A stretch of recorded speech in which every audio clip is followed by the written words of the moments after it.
So my name's Alison, and this is Rachel. We both work as cloud engineers for Arity. So I've been part of Arity for probably about 6 years now. I started as a DevOps engineer, and now we're both part of the infrastructure team. So we're going to chat to you today about a project that was managed by our team, where we looked into the AWS managed services offerings to see if it would make sense for us to move from our standalone services to those to make it a bit easier and less complex for our solution. So if we move, how do I do? Oh, there we go. Right, so Arity, just give you a wee bit of blurb about us. So we were formed in about 2016 by the Allstate Corporation.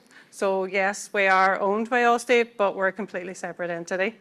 We're a mobility data and analytics company focused on improving transportation.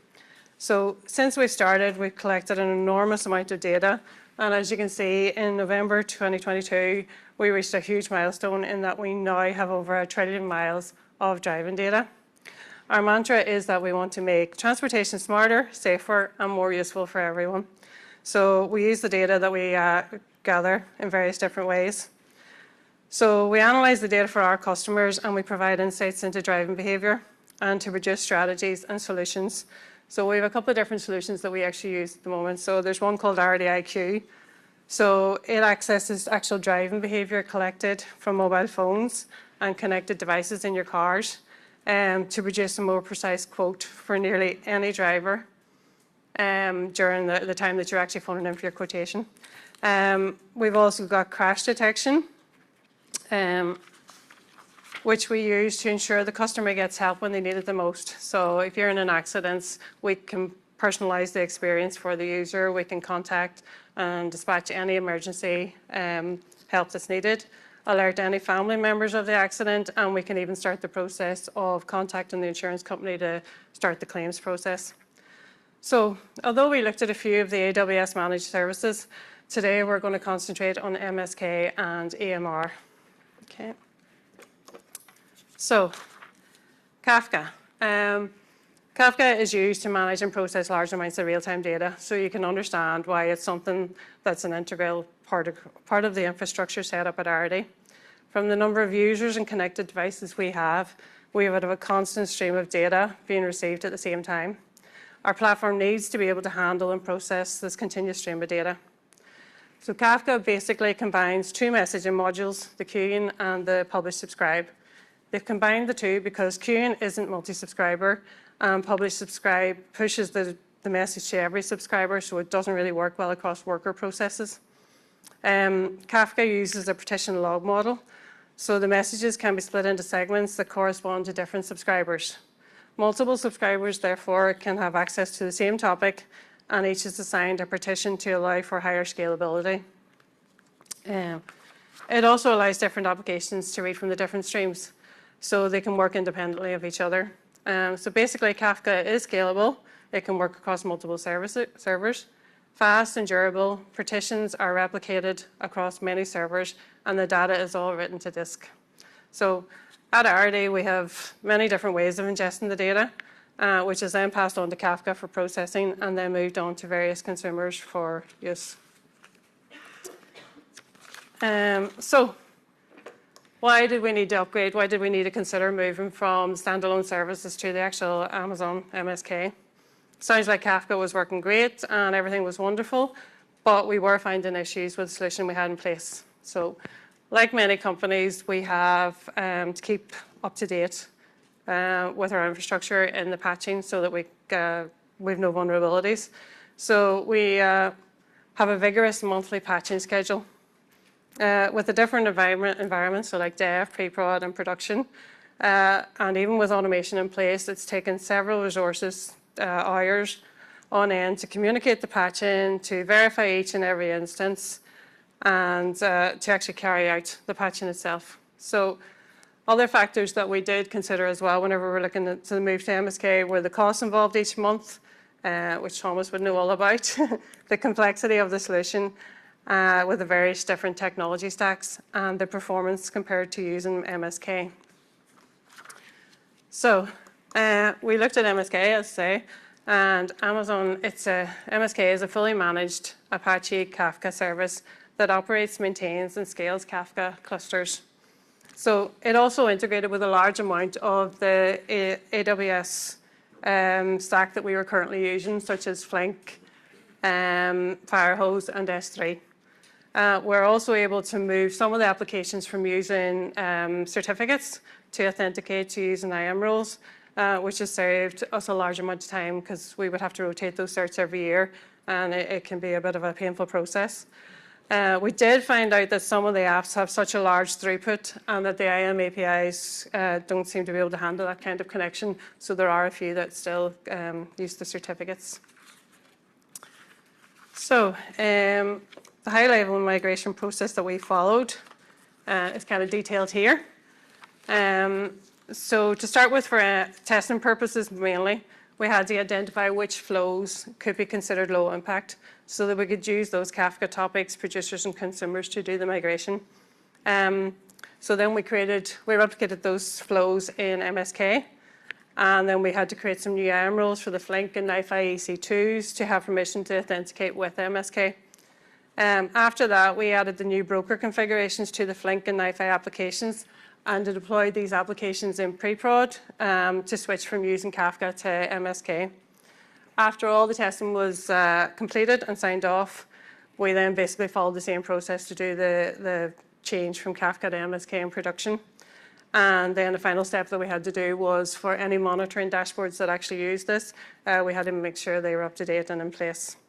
One point that we did note that during this, we used Mirror Maker during the migration process because it replicates the data from the Kafka topics to the MSK. We have noticed that now there is an MSK replicator available in AWS, and I'm sure that probably does the same job. But as I say, at the time, we just use the external stuff. Okay, so the main results of our efforts are listed here. So we managed to migrate 3 large clusters in less than 3 months, and these clusters contained hundreds of applications and topics. The first team that completed the migration are processing 200,000 messages per second at peak times, and that's an increase of 200% in operational efficiency. And we've had a 40% reduction in operational costs. So for our team, the most important outcome is that we no longer have to carry out monthly patching and maintenance on any of the Kafka EC2 instances. And any changes to capability, storage, or memory can be done in minutes now as opposed to hours and having to do it out of hours so that we don't affect anything, things like that. Plus, it means that we're free to concentrate on other tasks and projects, which is a big bonus for us. So I think that's all from me. So I'll just hand over to Rachel now to chat about EMR. So thank you.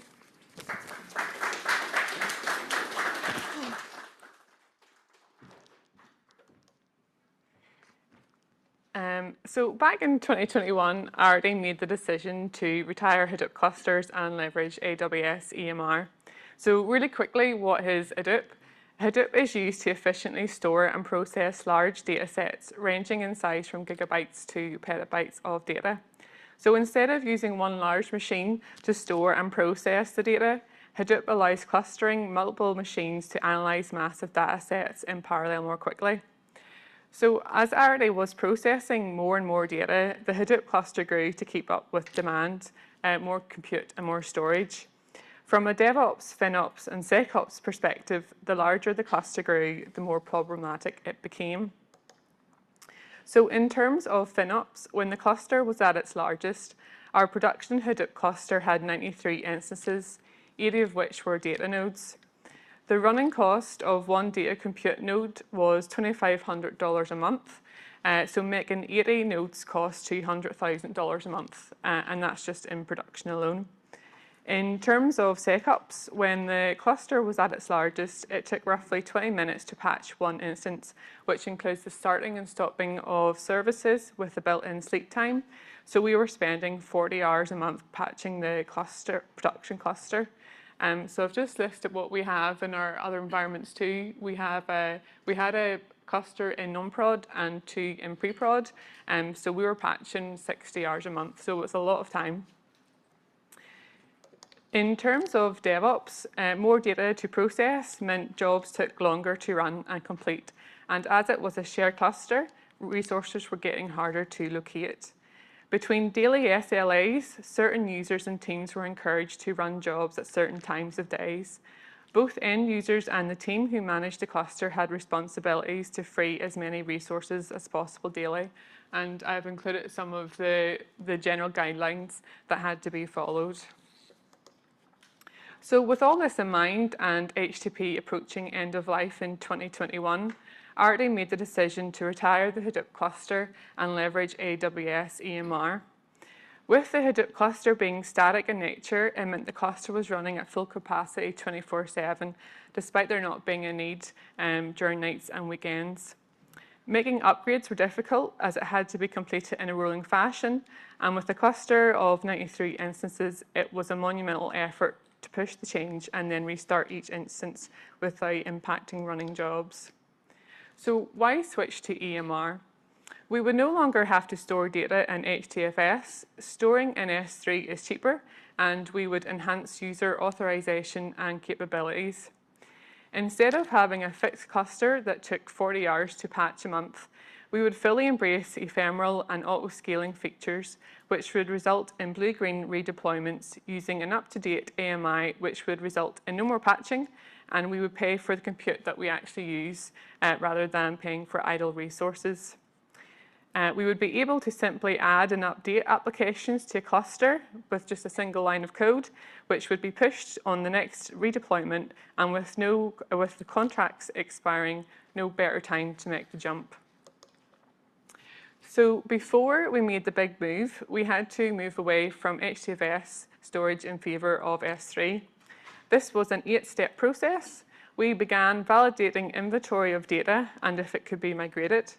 An optional step for users was that they could continue writing to HDFS, but also write to S3 to test functionalities and get pipelines in place ahead of the big move.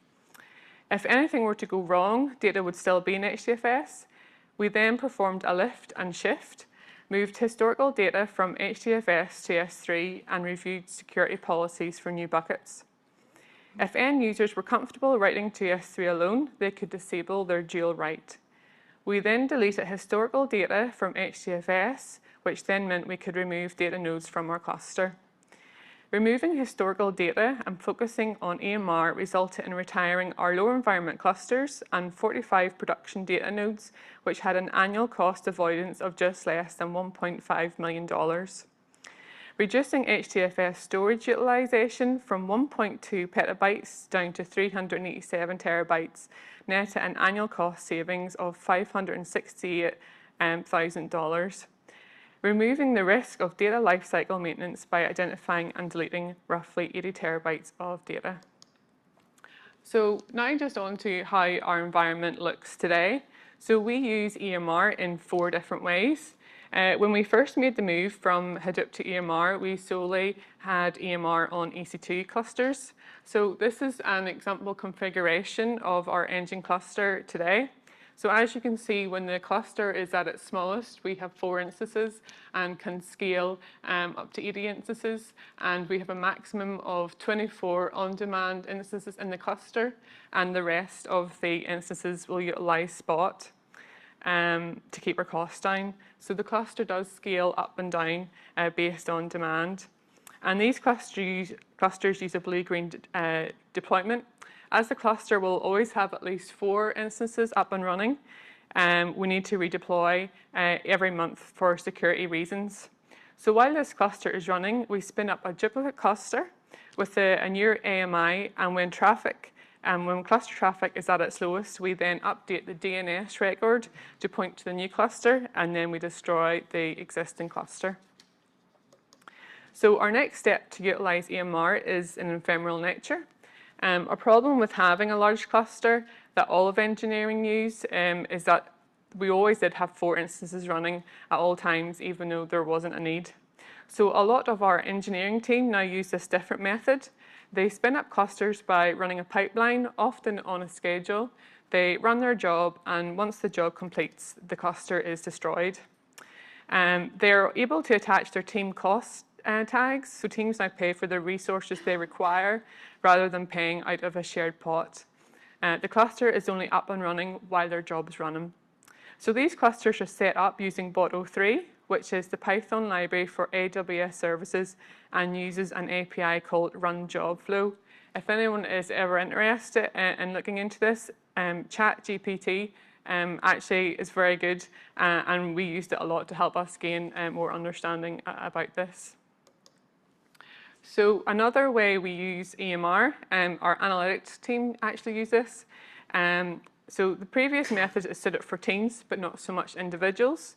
So we have a pipeline that you can run where you specify which environment you want your EMR instance, the name to be called, the machine type, and the disk space.